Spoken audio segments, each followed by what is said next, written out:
Hello everyone, আসসালামু আলাইকুম। বিভিন্ন মন্ত্রণালয়ের পরীক্ষায় আসা একটি প্রশ্ন আমরা সমাধান করব। চলুন শুরু করা যাক। সলিউশন আমাদের দেওয়া আছে sin θ = cos θ হলে থিটার মান কত?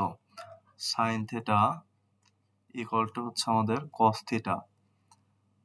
এখন আমরা sin θ লিখব আর এই cos θ টা আমাদের এই sin θ র নিচে চলে আসবে। cos θ = এর পাশে থাকবে, তাহলে আমাদের কত 1। আমরা জানি একটা সূত্র sin θ / cos θ = আমাদের tan θ।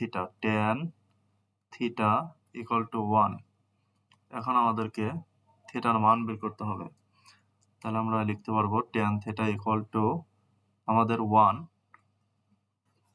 কে আমরা লিখতে পারি tan 45 ডিগ্রি, অর্থাৎ tan 45 ডিগ্রির মান হচ্ছে আমাদের 1। এখানে tan ভ্যানিশ হয়ে গেলে আমাদের থিটার মান থাকে হচ্ছে আমাদের 45 ডিগ্রি। সুতরাং θ = আমাদের 45 ডিগ্রি, অর্থাৎ গ নাম্বার হবে হচ্ছে আমাদের রাইট অ্যান্সার। সকলকে ধন্যবাদ। আসসালামু আলাইকুম।